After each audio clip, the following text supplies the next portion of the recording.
In the early morning hours of Christmas Day, 1945, the Sodder family of Fayetteville, West Virginia, experienced every parent's worst nightmare. Their home went up in flames, but what emerged from those ashes wasn't tragedy in its ordinary form. It was something far more haunting. 5 children vanished inside that burning house, yet when the fire died and the smoke cleared, no bodies were found. No bones, no teeth, no trace that 9-year-old Louis, 14-year-old Morris, 12-year-old Martha, 8-year-old Jenny, or 5-year-old Betty had ever been there at all. The question that would consume the Sodder family for the next 4 decades was maddeningly simple. Did their children die that night, or did someone take them? And if someone took them, why did the fire department wait 7 hours to arrive? Before we continue with the story of the Sodder children and the fire that erased 5 young lives from the face of the earth, if you're listening from West Virginia or anywhere in Appalachia, I'd love to hear from you in the comments. Tell me where you're listening from, and whether you've ever driven past that old billboard on Route 16 before they took it down. Subscribe to the channel, hit that notification bell, and let's uncover this mystery together. The Sodder family. George Sodder was born Giorgio Soddu in Chilla, Sardinia, Italy, in 1895. He came to America as a young man, and like so many immigrants, he built something from nothing. He started as a laborer on the railroads, carrying water and supplies to workers. Then he became a driver in Smithers, West Virginia. Then he started his own trucking company, first hauling fill dirt, then coal from the local mines. He married Jenny Cipriani, another Italian immigrant, a storekeeper's daughter. Together, they settled in Fayetteville, a town with a large Italian population, in a 2-story timber frame house 2 miles north of the main road. By 1945, they had 10 children. One son, Joe, was away serving in the military. The other 9 were at home. By all accounts, the Sodders were a respected family. One local official called them one of the most respected middle-class families around. George's trucking business had prospered. They were living the American dream, but George had a habit that would come to haunt him. He had strong opinions, and he was not shy about expressing them. In particular, he was outspoken in his opposition to Benito Mussolini, the fascist dictator of his native Italy. This did not endear him to everyone in the Italian immigrant community. Some of his neighbors had friends or relatives who supported the regime. Words were exchanged, arguments were had, hard feelings lingered, strange warnings. 2 months before Christmas, something unsettling happened. A traveling life insurance salesman came to the Sodder home, trying to sell George a policy. George declined. The salesman's response was not professional disappointment. It was a threat. He told George, and I quote directly from the record, "Your goddamn house is going up in smoke, and your children are going to be destroyed. You are going to be paid for the dirty remarks you have been making about Mussolini." George dismissed it at the time. Salesmen said all kinds of things to close a deal. But then another stranger appeared at the house. This one claimed to be looking for hauling work. But instead of discussing business, he walked to the back of the house, pointed at 2 fuse boxes, and said, "This is going to cause a fire someday." George was puzzled. He had just had the house rewired after installing an electric stove. The local power company had inspected it and pronounced it safe. Why would a stranger say something like that? Then, in the weeks before Christmas, the Sodder children noticed something else. A strange car was parked along the main highway through town. Its occupants watched the younger children as they walked home from school. Day after day, the same car, the same people, watching. Christmas Eve 1945, December 24th, started like any other Christmas Eve in the Sodder household. The family celebrated together. Marion, the oldest daughter at 19, had been working at a dime store in downtown Fayetteville. She surprised her younger sisters, Martha, Jenny, and Betty, with new toys she had bought for them. The younger children were so excited that they begged their mother to let them stay up past their usual bedtime. Jenny finally relented around 10 o'clock. She told them they could stay up a little later as long as the two oldest boys still awake, 14-year-old Morris and 9-year-old Louis, remembered to put the cows in and feed the chicken. Before going to bed themselves, George and the two oldest boys, 22-year-old John and 16-year-old George Jr., had spent the day working with their father. They were already asleep. After reminding the children of their chores, Jenny took 2-year-old Sylvia upstairs with her, and they went to bed together. At 12:30 a.m., the telephone rang. Jenny woke and went downstairs to answer it. The caller was a woman. Her voice was unfamiliar. She asked for a name Jenny did not recognize. In the background, there was laughter and the clinking of glasses. A party, maybe. Jenny told the woman she had reached a wrong number. She later recalled the woman's weird laugh before she hung up. As she turned to go back upstairs, Jenny noticed something odd. The lights were still on. The curtains were not drawn. The children usually attended to these things when they stayed up later than their parents. But Marion had fallen asleep on the living room couch, so Jenny assumed the other children who had stayed up had gone back to the attic where they slept. She closed the curtains, turned out the lights, and returned to bed. At 1 o'clock in the morning, Jenny woke again.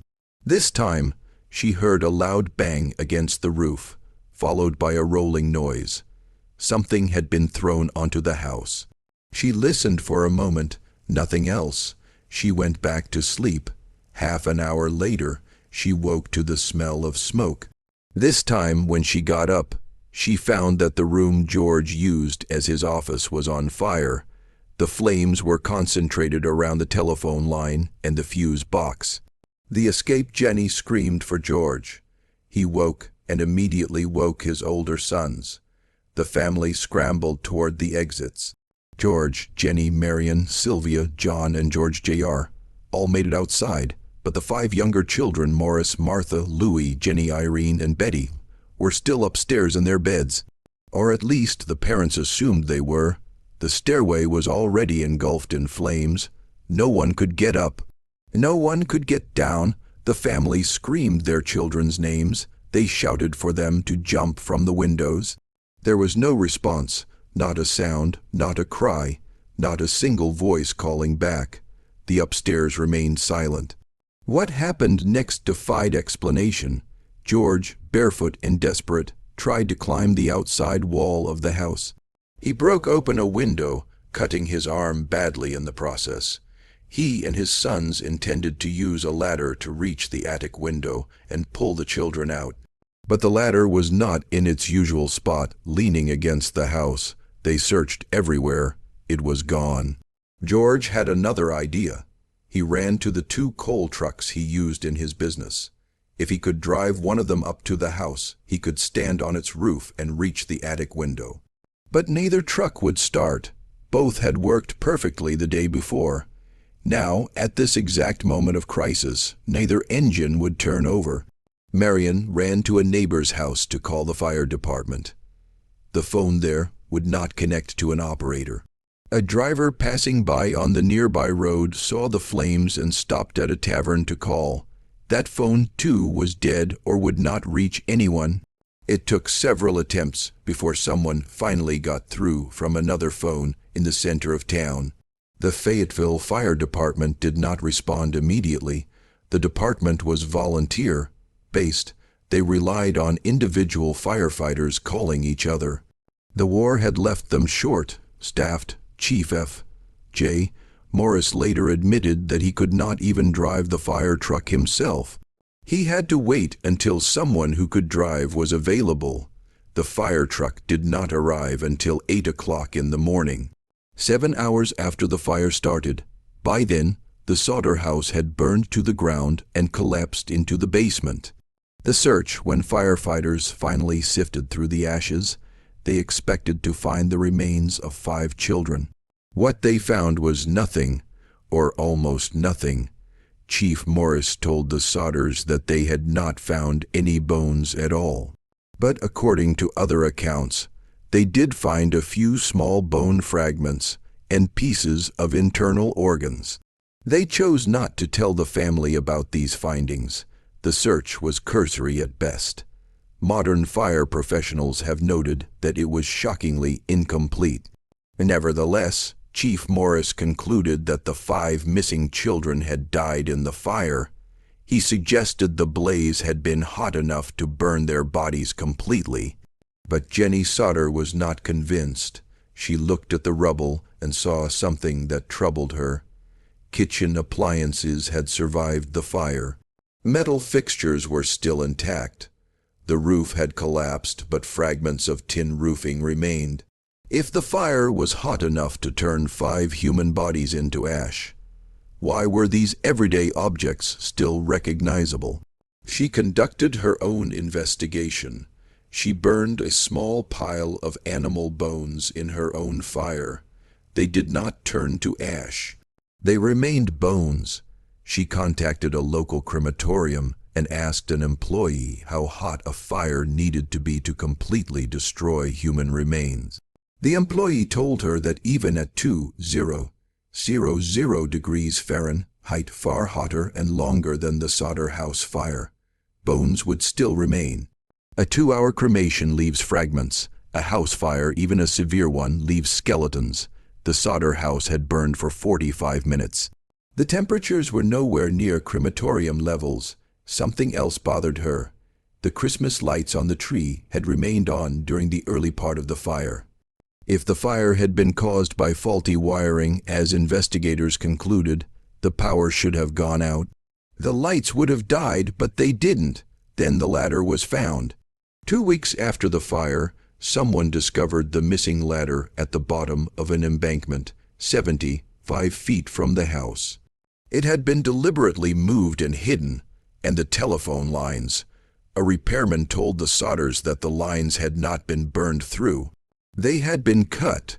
Someone had climbed the utility pole, sliced the wires, and left the family unable to call for help. The only window of opportunity for this sabotage was the 90 minutes between the midnight wrong number call and the start of the fire. The insurance salesman again, as George and Jenny Sodder began asking questions, they discovered something that made their blood run cold. The insurance salesman who had threatened George 2 months before the fire was not just a random stranger passing through town. He was a local man, and he had served on the coroner's jury that ruled the fire accidental. He was one of the people who officially declared that the children had died of faulty wiring. A man who had threatened to burn down the Sodder house and destroy their children had a hand in the official investigation. Then there was the fire chief. According to local writer George Bragg, Chief Morris told the Sodders that he had recovered a body part from the site of the fire, a heart, he claimed, and had buried it in a box at the scene. George Sodder and a private investigator asked Morris to show them where. They dug up the box and took it straight to a funeral home. When the funeral director opened it, he found something inside. It was not a human heart. It was a fresh beef liver. Untouched by fire, placed there deliberately, Morris, it seemed, had buried animal organs in the rubble, hoping the family would finally give up their search and accept that the children had died. The investigation that wasn't the Sodders begged for help. They contacted the FBI. The FBI refused to get involved, saying there was no evidence of a federal crime. They hired private investigators. One of them, a man named C. Tinsley, discovered the truth about the insurance salesman and the coroner's jury. But he never solved the case. Then he disappeared. No one ever heard from him again. The family did not give up. In 1952, they erected a billboard along State Route 16, near the site where their home once stood. It featured black, and white photographs of each missing child: Morris, Martha, Louie, Jenny, Irene, and Betty. It described the fire and the mysterious circumstances. It offered a reward. For decades, drivers would pull over and walk up to that billboard. Local writer George Bragg described it this way: "When you walked up to that sign, you were looking right into the faces of the children." The billboard remained standing until shortly after Jenny Sodder's death in 1989. The mysterious photograph in 1968, 23 years after the fire, Jenny Sodder went to her mailbox and found an envelope. There was no return address. It was postmarked from Kentucky. Inside was a photograph of a man in his mid-20s. He had dark hair, dark eyes, and features that were hauntingly familiar. On the back of the photograph, someone had written, "Louis Sodder, I love brother Frankie, ill boys," a 90,132 or 35. The handwriting was childish, awkward, but the name was unmistakable: Louis Sodder, their son, who had been 9 years old on the night of the fire. If he had survived, he would be in his early 30s by 1968. The man in the photograph appeared to be around that age. The resemblance was strong enough that George and Jenny believed it could be him. They hired another private detective to trace the photograph. They never found the sender. They never found Louis. The detective eventually stopped returning their calls. Theories: so what happened to the Sodder children? The official version is that they died in the fire, and their bodies were somehow consumed entirely by the flames. But this defies forensic science. As Jenny Sodder herself proved with her own experiments, human bones do not disintegrate completely in a house fire. Skeletons remain, teeth remain, something would have been found, nothing was found. The theory that George and Jenny came to believe was that their children had been kidnapped. They suspected the Sicilian mafia, acting in retaliation for George's outspoken criticism of Mussolini. But the mafia typically uses kidnapping for ransom. No ransom demand was ever made. No one ever contacted the Sodders to demand money. If the mafia took the children, why and where did they take them? Another theory suggests the children were taken by a child-selling ring. There were rumors that they had been seen at a tourist stop with 4 Italian men and women. When anyone tried to approach the children, the adults became hostile. The group left the next day and was never seen again. A woman at that tourist stop came forward years later to tell the Sodders what she had seen. But by then, the trail was cold. There is also the possibility that the children died in the fire, but their remains were removed from the scene before investigators arrived. This would explain the missing bones and the fire chief's suspicious behavior. But who would have taken them? And why? Then there is the photograph. If Louis Sodder survived, if he was the man in that photograph, why did he never contact his parents directly? Why send a cryptic message through the mail? And what do the words "I love brother Frankie" mean? The Sodders had no son named Frankie. Some have speculated that Frankie was a code name, or perhaps a reference to someone Louis met after the fire. The numbers on the back, a 90,132 or 35, have never been deciphered. The last surviving child, George Sodder, died in 1969. Still searching, still hoping. Jenny Sodder lived until 1989, wearing only black from the day of the fire until her death. She never stopped believing that her children were out there somewhere. Their surviving children carried on the search. One by one, they too passed away without answers, but one remains. Sylvia Sodder Braxton was only 2 years old on the night of the fire. She is the last living witness to what happened in that house. She is now in her 80s, and she still believes her siblings did not die in that fire. She has spent her life trying to find out what really happened. Every Christmas, the people of Fayetteville retell the story. They go over the same details, the same strange events, the same unanswered questions. The phone call at midnight, the bang on the roof, the ladder that disappeared. The trucks that would not start, the 7-hour delay, the missing bones, the beef liver in the box.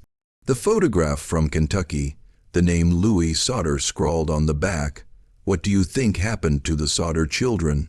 Did they perish in the flames that Christmas morning? Or did someone take them, and did they grow up somewhere else, living lives their parents never got to see? Leave your comment below. If you enjoyed this story and want more mysteries like this, subscribe to the channel, hit that notification bell, and share this video with someone who loves true crime and unsolved history. See you in the next video.